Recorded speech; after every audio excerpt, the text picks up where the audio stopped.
Entonces, jóvenes, eso significa que la filosofía, eurocéntrica utilizó el pensamiento filosófico como un instrumento de opresión. Eso fue lo que hicieron los europeos. Usaron la filosofía para ellos mismos aplacar su conciencia y poder seguir oprimiendo a sus colonias en todo el planeta. Y algo más, jóvenes. Cuando ellos sentían cargo de conciencia, decían, pero ¿por qué les hacemos? Jesús dice, en la Biblia dice que hay que amar a los enemigos, que hay que perdonarlos. ¿Y por qué los matamos a los indígenas? ¿Y por qué los tenemos amarrados con cadenas trabajando en las minas hasta morir? ¿Y por qué les quitamos sus mujeres y las violamos? Si la Biblia dice que eso es malo, que eso no hay que hacerlo. Entonces, ellos mismos se inventaban otra filosofía donde y escribían libros y tratados y hacían discursos. Y en eso, lamentablemente, jóvenes, muchas veces hasta la religión católica se equivocó en no frenar esa situación. Y llegaron a decir, por ejemplo, que los indígenas no tenían alma, que eran salvajes, que eran prácticamente animales, que no tenían alma. Así que no tengas cargo de conciencia porque son animales. O tú tienes cargo de conciencia cuando matas una gallina y te haces un estofado de gallina. ¿Tú tienes cargo de conciencia de eso? Ustedes van a decir, ay, sí, profe, pobrecito la gallina. Ah, pero bien que come el pollo asado. Cuando se va y come un rico pollo asado con papas fritas, ¿sí o no? Ay, no, profe, es que son seres vivos los animalitos. Ah, pero bien que se come un ceviche y un encebollado. ¿Y de qué se hace el ceviche? ¿De qué se hace el encebollado? ¿Solo de yuca? No, ahí se le pone albacora, ¿no es cierto? Bueno, entonces lo que digo, Juan, es para que vean a veces lo que los seres humanos somos bien contradictorios. Entonces dije, se inventaron y sacaron libros y todo, hicieron filosofía de eso y dijeron, ah, no, es que los indígenas no tienen alma. Así que nadie tiene que tener cargo de conciencia, háganle lo que les hagan, no tienen alma. Se acabó eso y después vieron que resulta que los indígenas comenzaban a rebelarse, se organizaban, hacían revueltas, mataban españoles porque estaban cansados ya de ser esclavizados y todo eso. Entonces dijeron, aquí necesitamos nueva mano de obra fresca, esclavos frescos. ¿Y de dónde conseguimos más esclavos? Si ya aquí hemos matado a la mayoría de indígenas de América, los matamos. ¿De dónde sacamos más gente para que trabaje? Adivinen qué se les ocurrió. Se les ocurrió y dijo, ah, pero ahí está el continente africano. Vámonos allá a cazar esclavos. Y los traemos en barcos por miles amarrados con cadenas y los hacemos trabajar acá en América. Y para hacer eso, ¿saben lo que dijeron? Dijeron, ah, no, nos equivocamos, los indígenas sí tienen algo. Y les vamos a catequizar, les vamos a bautizar porque ellos sí tienen algo. Pero ¿sabe por qué hicieron eso? Solo para tener un pretexto de que supuestamente los dejaban libres a los indígenas con el pretexto de poder comercializar con la cacería y el tráfico de esclavos. Entonces decían, el indígena sí tiene alma, pero siempre y cuando vaya al catecismo y se bautice, pero el africano no tiene alma. Imagínense, jóvenes, ese nivel de hipocresía, nivel super saiyajin del ser humano, en ese tiempo del europeo. Entonces, eso significa esto, jóvenes. A veces uno se lee la filosofía sin entenderla. Pero aquí, jóvenes, miren, en estas líneas, cuando dice que en Europa, miren lo que dice aquí, jóvenes. Dice, mientras que en Europa la filosofía se convierte pronto en un instrumento de opresión al servicio de la dominación del centro. Ahí está, jóvenes. Eso significa que los europeos comenzaron a utilizar la filosofía para justificar sus acciones. A ver, jóvenes, díganme ustedes, ¿cuál era la filosofía que tenía Hitler para justificar la matanza de judíos? A ver, ¿quién me dice algo? ¿Alguna idea? ¿Alguna pista? ¿Cuál era la filosofía, las ideas, el pensamiento que tenía Hitler para cometer el holocausto judío en la Segunda Guerra Mundial? ¿Acaso no era la filosofía de que la raza aria es la raza superior? ¿Acaso él no decía que los homosexuales, que las personas con discapacidad y los judíos eran gente inferior y que por tanto había que eliminarlos, que liquidarlos para que en el mundo exista una sola raza, la raza aria?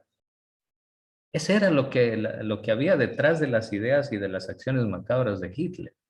¿Sabe cuánto le costó eso a la humanidad? Le costó cerca de 60 millones de muertos.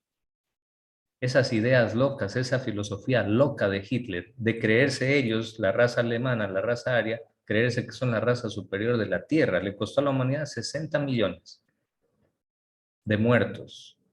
Pobreza, sufrimiento y hambre que no tienen comparación en la historia.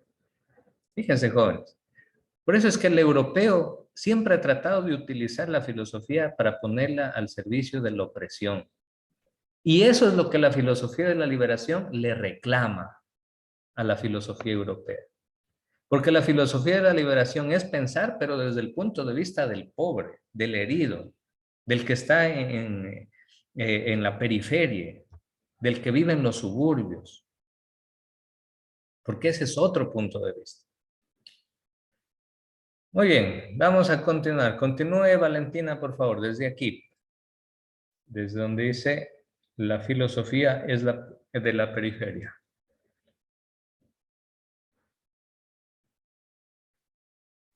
Profesor, disculpe, ¿no era Vanessa Isurieta? Ah, Vanessa estaba leyendo. Ya, disculpen. A ver, adelante, Vanessa. La filosofía de la periferia es necesariamente una filosofía de la liberación. La filosofía de los centros de poder no es otra cosa que una ontología que enuncia una mismidad.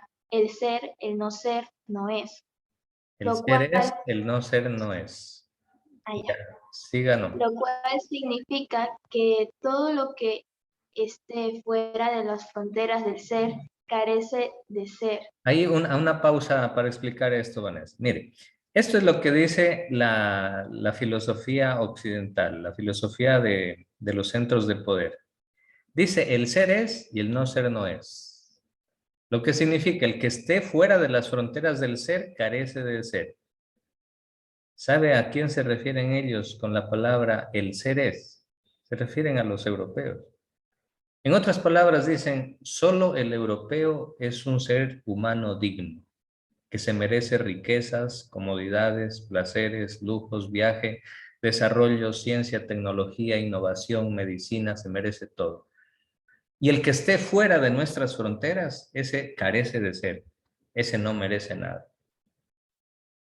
En la práctica, eso es lo que sucede, jóvenes, con las políticas proteccionistas de los gobiernos. Mire, por ejemplo, ¿por qué creen ustedes, jóvenes, que un país como Suiza, que ni siquiera sueña con sembrar plantas de cacao para cosechar el cacao y hacer el chocolate, ni siquiera sueña con sembrar esas plantas? ¿Por qué? Porque simplemente en su territorio no se produce el cacao, no tiene las condiciones climáticas.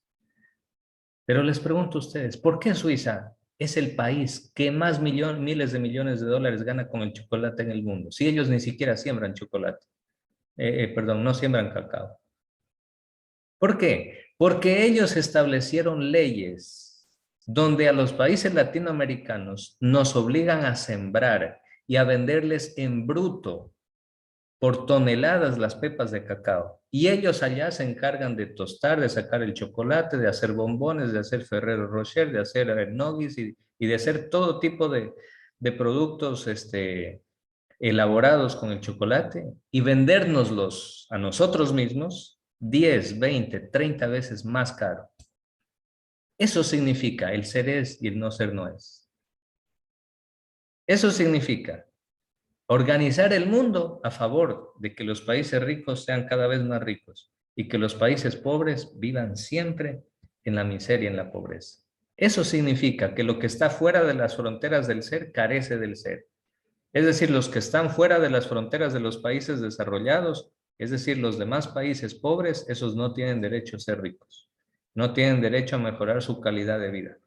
Por tanto, que solo sigan vendiendo banano en bruto, cacao en bruto, camarón en bruto y no productos con tecnología elaborados.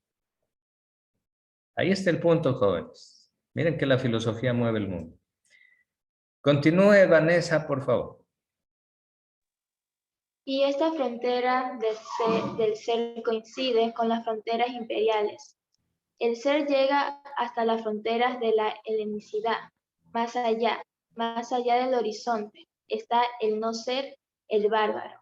Ya, les Al explico. delimitar Una pausa, perdón, Vanessa. Les explico. Miren lo que dice. El ser llega hasta las fronteras de la helenicidad. Ustedes escucharon esto y seguramente para ustedes esto es chino. Ustedes dicen, ¿qué también querrán decir con eso? Fronteras de la helenicidad. ¿Qué será la helenicidad? Por eso, jóvenes, cuando algo no se comprende, pregunten. Mire, para los europeos, el ser, la riqueza, el adelanto, el desarrollo, la ciencia, la tecnología, solo puede llegar hasta las fronteras de la helenicidad.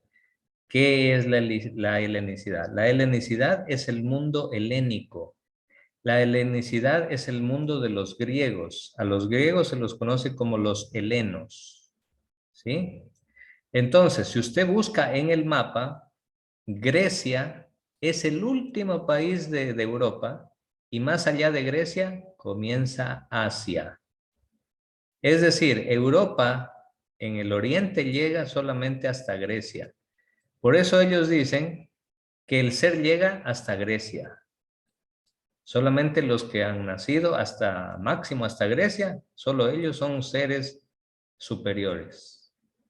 Y dice, más allá del horizonte, es decir, más allá de la frontera de Grecia, es decir, todos los países hacia el Asia, hacia el África, hacia América, más allá de esas fronteras, dice, está el no ser, está el bárbaro. Es decir, ellos nos tratan a nosotros como bárbaros, como gente inferior. Estamos hablando desde el punto de vista de la filosofía. Y esto se ve en muchas cosas, jóvenes. Voy a contar un ejemplo que a mí me hacía reír y me daba coraje también. Yo decía, pero estos son unos ignorantes, ¿cómo van a decir eso? Miren, yo tuve la suerte más o menos por el año 2011 de viajar a Italia. Estuve 40 días en Italia. Bueno, no les voy a alargar aquí el cuento. Lo que quiero decir es lo siguiente. En Italia, sobre todo en el sur, estuve en el sur, en Sicilia, en la isla que está en la parte sur de Italia.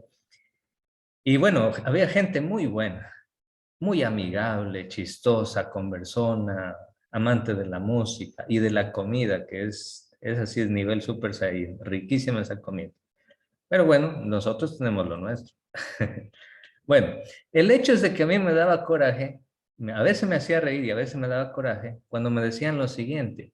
Me decían, ¿y dónde queda Ecuador? Digo, ¿no sabe dónde queda Ecuador? Sudamérica, le digo. Sí, pero ¿dónde? Dice. Le digo, en la frontera, tenemos frontera con Colombia y con Perú, que es cerca de Brasil, decían. Y así. No sabían dónde estaba Ecuador. Segundo, agarraban y me preguntaban, oye, ¿y en Ecuador, qué si hay aviones? Le digo, ¿y en qué crees que vine desde el Ecuador hasta acá? Nadando. Sí hay aviones, claro que hay aviones.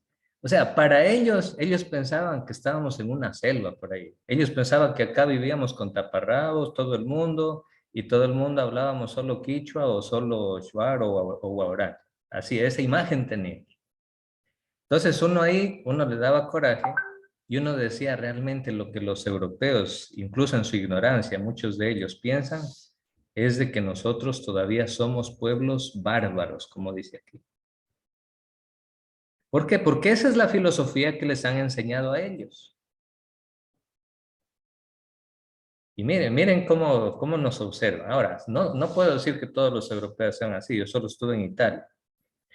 Y bueno, esa es la impresión que me llevaba de muchos italianos, que probablemente por desconocimiento decían esas cosas, que a ratos me hacían dar coraje, ¿no? Entonces, miren ustedes, joven. A ver, Vanessa, continúe por favor ya para terminar porque se nos va el tiempo. Ya. Al delimitar el ser, la ontología delimita lo humano, aquello que se circunscribe a las fronteras de un grupo en particular. El grupo de los conquistadores. Un segundo, profe, que se... Ya. Quien a las fronteras de un grupo, quien está más allá de esas fronteras es visto como un bárbaro, como alguien que carece de ser y puede por ello ser esclavizado y asesinado. Esto es exactamente lo que ocurrió con la llegada de los conquistadores a las Américas. La primera pregunta filosófica que se hicieron estuvo marcada por la ontología. ¿Son los indígenas hombres o no lo son? La filosofía viene siempre ligada con la geopolítica. Geopolítica. Claro, y la filosofía se desarrolla de acuerdo a las conveniencias políticas y se desarrolla para dominar a un pueblo contra el otro. Entonces, jóvenes, esto es la filosofía de la liberación latinoamericana. Nos quiere abrir los ojos para hacernos respetar en el mundo, pero sobre todo por las ideas y sobre todo deberíamos hacernos respetar por las obras, jóvenes, por hechos, no palabras.